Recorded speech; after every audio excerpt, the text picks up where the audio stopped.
Hello everyone, welcome back to my channels numbers ninja. जैसे कि मैंने आप सबको प्रॉमिस किया था कि अगर आपको कोई भी क्वेरी हो तो आप मुझे कमेंट में या फिर डायरेक्ट मैसेज करके बता सकते हैं। तो आज की क्वेरी मेरे पास आई है कि मैनोवा क्या होता है। मैम इसको एक्सप्लेन कर दो एग्जांपल के साथ में, और साथ ही में इसका एक रिसर्च पेपर भी मैंने ड्राफ्ट किया है होगा। ये एक पीएचडी लेवल का क्वेश्चन आया है कि एक रिसर्च पेपर और एक टॉपिक को एक्सप्लेन करना है। तो मैं मेनोवा आपको एक्सप्लेन करती हूँ। मेनोवा एक नॉर्मली एक्सटेंशन वर्जन है एनोवा का ही। एनोवा क्या था? एनालाइज करना वेरिएंस को। अब उसी वेरिएंस को जो हम एनालाइज कर रहे हैं वो मल्टी वेरिएंट में करना। मतलब पहले हम एनोवा ले रहे थे तो हमने एक लिया, अब हमें क्या करना है, एक से ज्यादा लेने हैं। मोर इंडिपेंडेंट वेरिएबल्स हमें लेने हैं, तो वो नॉर्मली मेनोवा बन जाता है। मेनोवा में जो एम है वो मल्टी वेरिएंट है, बाकी एनोवा का पीछे A N O V A आ जाएगा। जैसे कि आपको यहाँ स्लाइड पे दिख भी रहा होगा, आप इसको एक बार चेक भी कर सकते हैं। अगर आप इसकी फोटो लेना चाहें तो आप वो भी ले सकते हैं। तो अगर हम बात करते हैं कि नॉर्मली मेनोवा क्या है, कि एक सिंगल टाइम पर, सेम टाइम पर मोर देन वन आउटकम निकालना मल्टीपल ग्रुप्स के। तो जैसे अगर हम एक स्कूल में बात करें, एक स्कूल में बहुत सारे अगर हम एक बच्चे के अलग अलग सब्जेक्ट देखें, लाइक एसएसटी मैथ्स, अलग अलग हम सब्जेक्ट्स में देखते हैं। हम यहाँ पे 3 सब्जेक्ट्स लेते हैं, इंग्लिश, एसएसटी, मैथ्स। एनोवा को निकालने के लिए हमने एक ही सब्जेक्ट लिया था, हम यहाँ एनोवा में अलग अलग सब्जेक्ट्स ले लेते हैं ताकि हम एक ही बच्चे का अलग अलग सब्जेक्ट में परफॉर्मेंस देख सकें, जिसकी वजह से हमें पता चल सके कि कौन सा स्टूडेंट किस में अच्छा परफॉर्म कर रहा है, और अगर नहीं कर रहा तो क्यों नहीं कर रहा। तो अगर आपको कोई भी डाउट हो तो मुझे कमेंट में बताएं, अदरवाइज इसका स्क्रीनशॉट लें ताकि हम आगे बढ़ सकें। तो अगर आपको कोई भी प्रॉब्लम हो तो आप मुझे कमेंट में बता सकते हैं। मैं रिसर्च पेपर थीसिस वगैरह भी पहले बहुत बना चुकी हूँ, बट मैंने अभी कुछ टाइम के लिए किसी मिस हैपनिंग की वजह से उसको स्टॉप किया था। अगर आपको रिसर्च पेपर बनवाने हो, थीसिस बनाने हो, तो मुझे आप कमेंट में बता सकते हैं। हम देखते हैं कि कंसेप्ट्स क्या होते हैं मेनोवा के। सबसे पहले तो जैसे एनोवा था वो एक ही डिपेंडेंट वेरिएबल पे था, बट मेनोवा में ऐसा नहीं होता। इसके वेरिएबल्स जो होते हैं वो अलग अलग होते हैं। इंडिपेंडेंट वेरिएबल्स भी इसके अलग अलग होते हैं और डिपेंडेंट वेरिएबल्स भी इसके अलग होते हैं। जो इंडिपेंडेंट वेरिएबल्स है उसमें अलग अलग तरीके भी यूज कर सकते हैं। जैसे कि अगर एक टीचर है, मैं पढ़ा रही हूँ आपको, मेरे पढ़ाने का तरीका अलग होगा, हो सकता है किसी और टीचर के पढ़ाने का तरीका अलग हो। आपको हो सकता है उनका तरीका ज्यादा पसंद आए, मेरा कम आए, या मेरा कम आया किसी और का ज्यादा है। ऐसा ये सब कुछ हो सकता है कि अलग अलग मेथड है, अलग अलग ट्रीटमेंट्स होते हैं। अगर आप डॉक्टर के पास भी जाते हैं तो जरूरी नहीं है कि आपको एक डॉक्टर ने जो दवाई दी है दूसरा डॉक्टर भी बुखार की वही सेम दवाई दे। अगर आपका हेडेक हो रहा है तो आप हेडेक की भी मल्टीपल मेडिसिन हैं, वो डिपेंड करता है कि आपको कितना सीवियर है उसके अकॉर्डिंग। तो अलग अलग मेथड और अलग अलग ट्रीटमेंट पे इंडिपेंडेंट वेरिएबल्स की तरह मेनोवा हम अप्लाई कर सकते हैं। ठीक है, तो इससे आपको पता होगा कि हम स्कूल में टीचिंग के लिए मेनोवा यूज कर सकते हैं, या फिर मेडिकल डिपार्टमेंट में भी हम मेनोवा को यूज कर सकते हैं। अगर हम आगे बात करें, इसमें हम जैसे नॉर्मली रिसर्च पेपर बनाते हैं तो हम हाइपोथेसिस और अल्टरनेटिव हाइपोथेसिस लेते हैं। तो जो इसमें हम नल हाइपोथेसिस लेंगे और उसमें क्या लेंगे, कोई डिफरेंस नहीं होगा नल हाइपोथेसिस में, और हम इसी को अल्टरनेटिव में लेंगे कि हम डिफरेंस लेंगे एटलीस्ट वन ग्रुप में। तो अभी इसी को प्रूव करना होता है। नल हाइपोथेसिस H0 और H1 में अल्टरनेटिव लेके हम उसको प्रूव करते हैं। जो होगा वो अलग होगा एक दूसरे डिपेंडेंट ग्रुप से। तो यही है, मतलब हमने नल हाइपोथेसिस में हम जो मानते हैं हम उसको अल्टरनेटिव हाइपोथेसिस में रॉन्ग प्रूव करने जाते हैं। तो नॉर्मली हम इसको ऐसे यूज करेंगे। और यहाँ पर एक और पॉइंट हमने मेंशन कर रखा है कि जो मेनोवा है उसको अगर हम कोरिलेट करें डिपेंडेंट वेरिएबल से, तो वो क्या करता है कि एक टाइप वन जो एरर्स आते हैं हमारे पास कि फॉल्स पॉजिटिव रिजल्ट आ सकता है कि नहीं आ सकता, उसको वो मिनिमाइज कर देता है। तो कोवेरिएंस निकालने के लिए हम कंसीडर करते हैं कि हम मेनोवा का यूज करें। इसका अगर आपको स्क्रीनशॉट लेना है, अगर अपने नोट्स में लिखना है तो आप इसका स्क्रीनशॉट भी ले सकते हैं। अब अगर हम आगे बढ़ते हैं नेक्स्ट स्लाइड की तरफ की कंसेप्ट पढ़ने के बाद, तो नेक्स्ट स्लाइड है हमारी कि हम इसको कहाँ पे यूज करते हैं। सबसे पहले हमारे मल्टीपल यूजेस हो सकते हैं इसके। सबसे पहला जो अभी हमने पीछे पढ़ा कि हम टाइप 1 एरर का रिस्क जो है उसको इंक्रीज कर देते हैं अगर हम एनोवा यूज करते हैं, लेकिन अगर हम मेनोवा यूज करते हैं तो हम इसको रिड्यूस कर देंगे। ठीक है, दूसरा पॉइंट है कि डिपेंडेंट वेरिएबल्स के बीच में रिलेशनशिप को हम नॉर्मली जो है वो कंसीडर कर सकते हैं मेनोवा में। ठीक है, हम इसको होलिस्टिक व्यू में एक बारी देख सकते हैं। इसके बाद मैं आपको समझाना चाहूंगी कि एनोवा को आप जब उसको यूज करते हैं ना एनोवा को, तो हम उसको डिटेक्ट कर सकते हैं कि उसमें अगर हम दो बार एनोवा यूज करेंगे, अलग अलग दो बंदों के लिए करेंगे या दो सब्जेक्ट्स के लिए करेंगे, तो एनोवा में सेपरेट रिजल्ट्स आते हैं, डिफरेंस आ सकता है। अगर आप एक ही चीज में बार बार करें तो हम डिटेक्ट करते हैं कि एनोवा में डिफरेंस आएगा, लेकिन अगर हमें वो डिफरेंस हटाना हो तो हम एनोवा को यूज कर सकते हैं। मतलब कौन कौन से ऐसे एनोवा के फैक्टर है हमने इसमें ये पढ़ा जहां पर हम एनोवा हटा के मेनोवा को यूज कर सकते हैं। सबसे पहला टाइप 1 एरर, दूसरा कहीं पर भी रिलेशनशिप बताना हो बिटवीन डिफरेंट वेरिएबल्स में, तीसरा जहां पर हमें डिटेक्ट करना हो कि एनोवा में कहाँ कहाँ डिफरेंस आ रहा है, उसको चेक करने के लिए हम मेनोवा को यूज कर सकते हैं। इसका भी स्क्रीनशॉट ले लीजिए। तो हम बढ़ते हैं नेक्स्ट स्लाइड की तरफ, जो कि है आपको स्कूल सब्जेक्ट के एग्जाम्पल देते हुए। जैसे भी मैंने आपको बताया था कि अगर हम डिफरेंट सब्जेक्ट ले लें, मैथ, साइंस और इंग्लिश, एसएसटी, यहाँ पर इन्होंने 3 सब्जेक्ट्स लिए हैं, मैथ, साइंस और इंग्लिश। अगर यहाँ पर हम एनोवा ना करके मेनोवा करें तो हमारा जो आंसर है बहुत एक्यूरेट आएगा। तो हम इसको इमेजिन करते हैं कि एक स्कूल की प्रिंसिपल है जिसके पास 3 मेथड है स्टूडेंट की परफॉर्मेंस को चेक करने के लिए। ठीक है, अब वो मेनोवा को यूज करेगी। सबसे पहले वो मैथ के नंबर कंपेयर करने के लिए, फिर साइंस के और फिर इंग्लिश के। अगर वो एनोवा यूज करती है तो वो एक एक करके कंपेयर करेगी, पहले मैथ्स के, फिर साइंस के, फिर इंग्लिश के। लेकिन अगर वो मेनोवा करती है तो वो एक ही बारी में तीनों नंबर को कंपेयर कर लेगी। ठीक है, हम बढ़ते हैं नेक्स्ट स्लाइड में। मैंने एक एग्जांपल्स के साथ इसको समझा रखा है कि अगर वो टीचिंग मेथड ए यूज करती है तो मैथ्स के स्कोर्स क्या आते हैं, साइंस के क्या आते हैं और इंग्लिश के क्या आते हैं। अगर वो टीचिंग मेथड बी यूज कर रही है तो क्या स्कोर्स आ रहे हैं, और अगर टीचिंग मेथड सी यूज कर रही है तो क्या स्कोर्स आ रहे हैं। मतलब अगर हमने पहले वाला किया जो एनोवा के साथ किया, दूसरे वाला किया मेनोवा के साथ, फिर पहला B3 जो हमने किया एनोवा के साथ, फिर हमने B4 किया तो वो किया मेनोवा के साथ। तो इसीलिए हमारा स्कोर जो है आप यहाँ देख सकते हैं कि हमने एनोवा के साथ किया तो वो 75 था, फिर वो 78 हो गया जब हमने मेनोवा के साथ किया। तो आप इस टेबल का स्क्रीनशॉट ले लीजिए ताकि आपको पता चले। पहले हमने 1, 3 और 5 ये हमने करे एनोवा के साथ, फिर 2, 4 और 6 ये हमने करे मेनोवा के साथ। सिर्फ ये एग्जांपल टेबल है कि आपको डिफरेंस क्या आता है ये समझाने के लिए। इसकी डिटेल टेबल भी मैंने रिसर्च पेपर में डाली है। इसका स्क्रीनशॉट ले लिया हो तो मैं आगे बढ़ती हूँ। नेक्स्ट है हमारा कि मेनोवा वर्क कैसे करता है। ये नॉर्मली टीचिंग मेथड को कंपेयर करने में हम यूज कर सकते हैं। जैसे मैथ, साइंस और इंग्लिश के लिए हमने इसको यूज किया। जैसे कि अगर हम स्टूडेंट मैथ्स में परफॉर्म कर रहा है अच्छा लेकिन इंग्लिश में नहीं कर रहा, तो हम उसको रिलेट कर सकते हैं कि कौन कौन से सब्जेक्ट में वो अच्छा परफॉर्म कर रहा है और कौन से में नहीं कर रहा, कि वो आगे जाकर अगर जैसे हम 10th के बाद 11th में आपको स्ट्रीम्स चूज करनी होती है। अगर हम मेनोवा मेथड से देखें, जैसे आपकी परसेंटेज होती है कि अगर 80 अबव आए तो आप मेड ले सकते हैं, 90 अबव आए तो नॉन मेड ले सकते हैं, 70 अबव आए तो कॉमर्स ले सकते हैं, जो हर स्कूल में डिफरेंट होती है। मैं ये नहीं कह रही कि फिक्स होती है। तो जैसे कि हमारे स्कूल में ये निकालते हैं, तो हम अगर वहाँ मेनोवा निकाले, जैसे कई बच्चों को समझ नहीं आता, तो मेनोवा के थ्रू हम डिसाइड कर सकते हैं कि हर एक सब्जेक्ट में कितने मार्क्स है, उसके अकॉर्डिंग हम इंटरेस्ट देख सकते हैं। तो ओवरऑल डिफरेंस जो होता है वो रैंडम वेरिएशंस पे देखा जाता है। एटलीस्ट वन टीचिंग मेथड जो है वो बेटर हो सकता है दूसरे टीचिंग मेथड से, ये देखने के लिए हमने मेनोवा को यूज किया। जैसे कि हमने पिछले एग्जांपल में भी देखा था कि टीचिंग मेथड कौन सा अच्छा, अगर आप देख के बताना चाहें हमें, तो मैं एक बार अगर हम देखें उसमें टेबल में तो 75 आया, फिर अगर 80 आया, तो ए मेथड अच्छा है कि बी मेथड अच्छा है, तो आप उसको एनालाइज करके देख सकते हैं। ठीक है, तो ऐसे ही मेनोवा वर्क करता है। अब अगर हम इसके रियल लाइफ में यूजेस दिखाएं तो सबसे पहले मेडिसिन में जो हमने अभी चेक किया था कि ट्रीटमेंट में अलग अलग होता है, कहाँ कहाँ अलग अलग होता है, ब्लड प्रेशर चेक करना हो, कोलेस्ट्रॉल लेवल चेक करना हो, हार्ट रेट चेक करना हो, हम मेडिसिन में इसको यूज कर सकते हैं। मार्केटिंग में भी, आप कॉमर्स के स्टूडेंट हो तो मार्केटिंग में भी यूज कर सकते हो, जैसे कि ब्रांड अवेयरनेस में या फिर कस्टमर सेटिस्फेक्शन में आप इसको यूज कर सकते हो, सेल्स में इसको यूज कर सकते हो, क्योंकि आप सेल्स भी अलग अलग कस्टमर को करोगे, उनकी क्या डिमांड है उसके अकॉर्डिंग आप इसको यूज कर सकते हो। बिजनेस में भी इसको यूज कर सकते हो, अगर आपको अपनी प्रोडक्टिविटी देखनी है या जॉब सेटिस्फेक्शन के लिए एम्प्लॉयज देखने हैं, स्ट्रेस लेवल देखना है कि एम्प्लॉयज में कितना है, तो आप इसके लिए भी इसको यूज कर सकते हो। रियल लाइफ में कहाँ कहाँ मेनोवा को यूज कर सकते हो ये हमने इस वीडियो में देख लिया है। अब हम नेक्स्ट स्लाइड की तरफ बढ़ते हैं, तो इसके क्या क्या एजम्पशन हो सकते हैं। एजम्पशंस को देख लीजिए आप, ताकि मैं इसको आगे समझा सकूं आपको। जैसे कि हम ये नॉर्मली डिस्ट्रीब्यूट करते हैं, डिपेंडेंट वेरिएबल जो हम नॉर्मली डिस्ट्रीब्यूट करते हैं वो हम इस मेनोवा में यूज कर सकते हैं। दूसरा, इन्होंने अज्यूम किया है कि हम होमोजेनिटी को, जो हम कोवेरिएंस में निकालते हैं, हम उसमें होमोजेनिटी रखते हैं।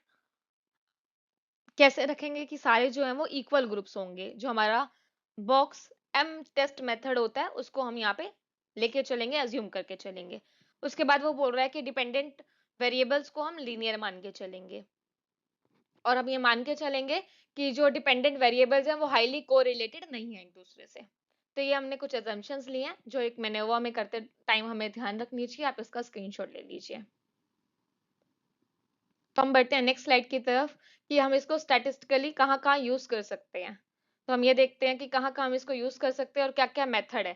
स्टैटिस्टिकल मेथड है इसको यूज़ करने के, जो ये 4 आपकी स्क्रीन पे दिख रहे हैं। अगर आपको इन चारों को भी एक्सप्लेन करवाना है कि हम इसमें क्या-क्या और कहाँ-कहाँ यूज़ कर सकते हैं, इसके लिए मैं एक और सेपरेट वीडियो बना दूँगी, क्योंकि बड़े शॉर्ट नोटिस पे मैंने ये वीडियो बनाई है। मुझे आज ही ये पिंग आया था कि प्लीज़ आप ये वीडियो बनाएँ, मुझे चाहिए, तो मैंने एक ब्रीफ में नहीं बनाई, थोड़ा-सा एक्सप्लेन करते हुए बनाई है कि वो रिसर्च पेपर बना सके। अगर ब्रीफ में आप में से किसी को भी चाहिए हो तो मुझे पिंग कर दीजिएगा, या डायरेक्ट आप कमेंट भी कर सकते हैं इस वीडियो पे।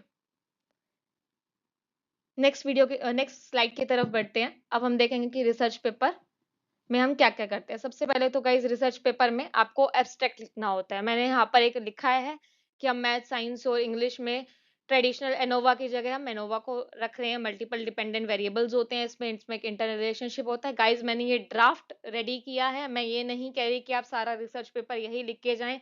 अगर आप ऐसा ही लिखेंगे तो हो सकता है सबका सेम भी आ जाए, और हो सकता है कि वो एरर भी दिखाए कि आपने जो है वो लैंग्वेज नॉर्मल यूज़ करी है या नहीं करी, क्योंकि जो आप ड्राफ्ट बनाते हैं वो आपकी लैंग्वेज में होना चाहिए। तो बस मैंने ये एग्ज़ाम्पल के लिए दिया है, आप कोई और एग्ज़ाम्पल भी इसमें उठा सकते हैं, सब्जेक्ट चेंज कर सकते हैं या अपनी लैंग्वेज में इसको लिख सकते हैं। तो एब्स्ट्रैक्ट लिख लिया, नॉर्मली एक छोटी-सी एक लाइन में हमें ये बताना होगा कि हमने ये किस चीज़ पे स्टडी करी है। इसकी फ़ोटो ले लीजिए ताकि हम आगे बढ़ें। एब्स्ट्रैक्ट के बाद हमें लिखना होता है कीवर्ड्स। मैंने यहाँ पर जो मेन कीवर्ड्स हैं वो ले लिए हैं। आप ये कीवर्ड्स तो सेम लिख सकते हैं, इसमें ऐसा कुछ नहीं होगा कि आपको कीवर्ड्स भी अलग लिखने हैं।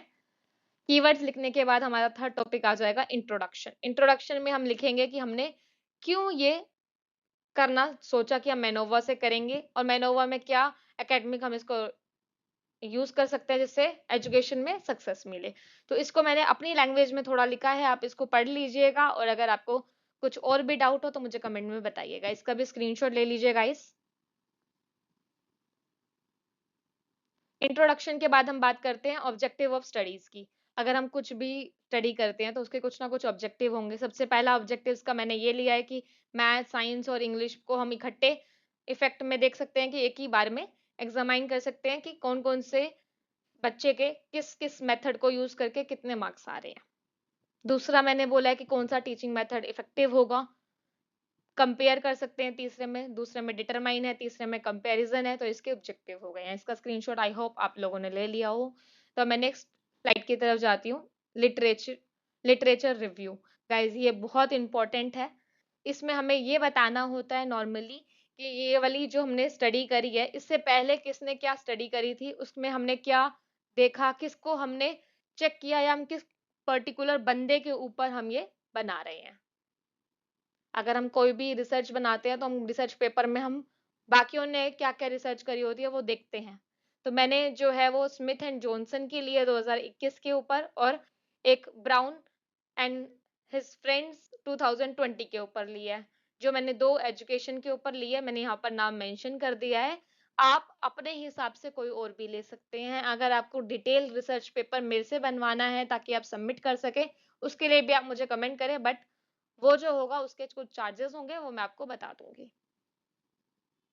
मैं नेक्स्ट अगर आपने स्क्रीनशॉट ले लिया तो मैं नेक्स्ट स्लाइड कर रही हूँ। पहले हमने इंट्रोडक्शन ले लिया, कीवर्ड्स ले लिए, इंट्रोडक्शन के बाद हमने लिटरेचर रिव्यू ले लिया, अब हम मेथोडोलॉजी के बारे में पढ़ेंगे।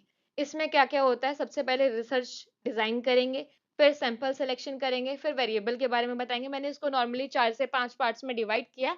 आप इसको अपने हिसाब से भी कर सकते हो कि आपने कौन-कौन से मेथड यूज़ करे हैं। तो जो मुझे सही लगे, जो मैंने अपने रिसर्च पेपर्स में बनाए थे, उसके अकॉर्डिंग मैंने ये रिसर्च पेपर रेडी किया है। आप इसको देख सकते हैं। आप चाहें तो इसका स्क्रीनशॉट ले सकते हैं, बट मैं ये रिक्वेस्ट करूँगी दोबारा कि आप अपनी ले लैंग्वेज में इसको लिखें और अपने एग्ज़ाम्पल्स लें। नॉर्मली रिसर्च डिज़ाइन में हमने 3 इंडिपेंडेंट ग्रुप लिए हैं, तो मैंने वो एक्सप्लेन किया है। सैंपल में मैंने क्या सैंपल लिया है, मेथड ए में, मेथड बी में, मेथड सी में, मैंने अलग-अलग जो मेथड लिए थे, ए, बी, सी जो मैंने एग्ज़ाम्पल में भी लिए थे, मैंने कहा था कि मैं रिसर्च में एक्सप्लेन करूँगी प्रॉपर। तो ए मेथड मैंने यूज़ किया जो हमारा ट्रेडिशनल लेक्चर मेथड होता है। बी मेथड किया कि फ्लिप्ड क्लासरूम अप्रोच हो, सी मेथड किया कि प्रोजेक्ट लर्निंग हो। ये तीनों मेथड जो हमने एबीसी में एनोवा में निकाले थे, जो हमने मेथड्स, उसके अलावा डिपेंडेंट और इंडिपेंडेंट देख लेंगे। डिपेंडेंट जो हमारे मैथ्स, साइंस और इंग्लिश के मार्क्स हो गए, और इंडिपेंडेंट जो हमारे टीचिंग मेथड हो गए एबीसी। जो हमने लिए ट्रेडिशनल, फ्लिप्ड और प्रोजेक्ट बेस्ड लर्निंग। अब हम इसके आगे देखेंगे। आगे बढ़ने से पहले एक बार स्क्रीनशॉट ले लीजिए और अगर कोई भी डाउट है तो कमेंट में मुझे बता दीजिएगा ताकि हम आगे प्रोसीड कर सकें। गाइज, इन 3 मेथड्स के बाद मैंने इसको 2 और मेथड में एक्सप्लेन किया है जो कि नेक्स्ट स्लाइड में है। आपने स्क्रीनशॉट ले लिया तो मैं अब इसको नेक्स्ट स्लाइड की तरफ मूव करती हूँ, जो कि डाटा कलेक्शन और स्टैटिस्टिकल एनालिसिस है। डाटा सिलेक्शन में मैंने इसमें 12 वीक का डाटा लिया है इंस्ट्रक्शन के अकॉर्डिंग अपनी, और स्टैटिस्टिकल एनालिसिस में मैंने बताया है कि जो भी हम टेस्ट कर रहे हैं, हम देखना चाह रहे हैं कि जो टीचिंग मेथड है अलग अलग सब्जेक्ट में उसका क्या रिस्पॉन्स रहता है। साथ में मैंने जो एनोवा के और पोस्ट एनोवा के जो मैंने मेथड्स यूज़ करे हैं उनका सब्जेक्ट वाइज क्या रहेगा, और एजम्पशंस जो है मनोवा की वो मैंने क्या क्या लिया कि वो नॉर्मल होगा, होमोजीनियस होगा, मतलब इक्वल होगा। जो टेस्टिंग लिया वो बॉक्स एम की ली है, और शेप्रोबल टेस्ट के लिए अगर आपको सारे टेस्ट जो है मुझे एक्सप्लेन करने होंगे, अगर एक एक पॉइंट में आप चाहते हैं कि मैं एक एक टेस्ट एक्सप्लेन करूँ तो मुझे बताइएगा। उसके बाद हमारा इसका रिजल्ट आया है। मैंने ये 3 टेस्ट के रिजल्ट लिए हैं, इनकी वैल्यू ली है, एफ वैल्यू और पी वैल्यू निकाली है। विल्क्स की है ये पहली वाली जो आपको स्क्रीन पे दिख रही है, तीनों सब्जेक्ट के हिसाब से मैंने अभी इसकी नेक्स्ट भी निकाली है और उसके बाद मैंने कंपेयर भी किया है, तो आप रिज़ल्ट भी देख सकते हैं। बट अपने रिज़ल्ट जो है अपनी वैल्यूज़ के अकॉर्डिंग लीजिएगा, और अगर आपको एक एक मेथड सीखना है तो मुझे कमेंट में बताइएगा, मैं आपको वो भी सिखा दूँगी। तो अगर आपने इसका स्क्रीनशॉट ले लिया तो हम नेक्स्ट वाली स्लाइड की तरफ मूव करते हैं, जो कि हमारी विल्क्स के बाद जो नेक्स्ट स्लाइड आएगी वो है हमारी, देखिए नेक्स्ट कौन सी आती है। इसका स्क्रीनशॉट आप ले लीजिए, मैं इतने में नेक्स्ट करती हूँ स्लाइड आपकी। जो नेक्स्ट स्लाइड आएगी वो मेरी है पोस्ट होक एनोवा रिजल्ट की। इसमें भी मैंने मैथ, साइंस और इंग्लिश के एफ वैल्यू और पी वैल्यू निकाली है, जिसमें आपको वैल्यू दिख रही होगी 4.89, 4.32, 1.67। तो अलग अलग वैल्यू, ये एफ की वैल्यू है और ये पी वैल्यू में जो हमने पी वैल्यू निकाली है। एफ वैल्यू और पी वैल्यू का एक चार्ट होता है जिसमें पी 0.5 से मैंने ऊपर लिया है। तो अगर आपको भी अपनी वैल्यूज़ को देखना हो, चेक करना हो तो बताइएगा, मैं वो भी कर दूँगी। इससे हमने इंटरप्रिटेशन निकाला है कि इंग्लिश में तो कोई ऐसा सिग्निफिकेंट डिफरेंस दिखा नहीं है, लेकिन मैथ और साइंस में अगर हम फ्लिप मेथड यूज़ करते हैं तो हमें बेटर परफॉर्मेंस मिलेगा। और इसी का एजुकेशन इम्प्लीमेंट के लिए भी मैंने बोला कि अगर आप मैथ और साइंस में करते हैं तो आप टीचर हैं तो आप फ्लिप मेथड यूज़ करें, जो कि बेस्ट रहेगा मैथ और साइंस के लिए, क्योंकि उसमें स्टैटिस्टिकल टर्म्स होती हैं। बट इंग्लिश में इतनी ज़्यादा कुछ डिफरेंस देखने को मिलेगा नहीं। इंग्लिश को आप ट्रेडिशनल मेथड से भी कर सकते हैं, फ्लिप से भी कर सकते हैं, दोनों में नॉर्मल रहेगा। उसमें आपको बेसिकली रीडिंग और राइटिंग पे ध्यान देना होगा, स्टोरी टेलिंग पे ध्यान देना होगा। तो इसमें इंटरप्रिटेशन और एजुकेशन इम्प्लीकेशन लिखने के बाद हम इसमें और भी चीज़ें इंक्लूड कर सकते हैं। आगे हम नेक्स्ट स्लाइड की तरफ बढ़ेंगे, पहले आप इसका स्क्रीनशॉट ले लीजिए ताकि मैं नेक्स्ट स्लाइड की तरफ मूव कर सकूँ। इसमें बेसिकली हमने इंटरप्रिटेट किया और एजुकेशन इम्प्लीकेशंस लिखी हैं। आई होप आप लोगों ने स्क्रीनशॉट ले लिया होगा सबने, ठीक है। अगर आप लोगों ने स्क्रीनशॉट ले लिया हो, ना लिया हो तो अभी ले लीजिए। मैं नेक्स्ट स्लाइड की तरफ अब मूव कर रही हूँ। नेक्स्ट स्लाइड में हम कंक्लूजन बताएंगे इसका और रिकमेंडेशंस बताएंगे। कंक्लूजन में मैंने जैसे बताया कि हम फ्लिप क्लासरूम यूज़ कर सकते हैं मैथ और साइंस में, जबकि एज सच हम इंग्लिश में कुछ भी यूज़ कर सकते हैं, कोई ऐसा इफेक्ट नहीं पड़ेगा। रिकमेंडेशन में मैंने लार्ज सैंपल का डाटा लिया है, आप भी मैं आपको भी रिकमेंड करती हूँ आप ले सकते हैं। टीचर मेथड आप दूसरे ले सकते हैं, क्योंकि बहुत सारे टीचर मेथड्स आ गए हैं, टीचिंग के मेथड अलग अलग आ चुके हैं, तो आप वो ले सकते हैं और अपने अलग अलग सब्जेक्ट्स को चूज़ कर सकते हैं, अलग अलग स्ट्रैटेजीज़ को चूज़ कर सकते हैं। और इसका आप स्क्रीनशॉट लीजिए। उसके बाद मैंने रेफरेंस जहाँ से लिया मैंने उसका भी अटैच कर दिया, इसका भी स्क्रीनशॉट ले लीजिए रेफरेंसेस का, कि मैंने कहाँ कहाँ से लिए। मैंने ये 2 रेफरेंस लिए जो मैंने आगे भी डिस्कस किए थे, एनोवा के रिगार्डिंग और मेनोवा के रिगार्डिंग। कौन कौन से लिए हैं वो मेरी प्रेफरेंस के अकॉर्डिंग है। आपको ये बनाना है सैम्पल पेपर, रिसर्च पेपर, तो आप अपने अकॉर्डिंग रेफरेंसेस जो है वो नेट पे डाल सकते हैं। गूगल पे आपको बहुत सारे रेफरेंसेस मिल जाएंगे। इस वीडियो को देखने के लिए थैंक यू। अगर कोई भी डाउट हो तो मुझे कमेंट करके बताइएगा, कोई डाउट ना हो तो वीडियो को लाइक करिएगा। अगर वीडियो अच्छी लगी हो, आपके फ्रेंड्स को भी ये यूज़फुल हो तो उनको शेयर करिएगा यूट्यूब पे, फेसबुक पे और इंस्टाग्राम पे। Thank you. नंबर्स निंजा को फॉलो कर लीजिएगा। Have a great day all.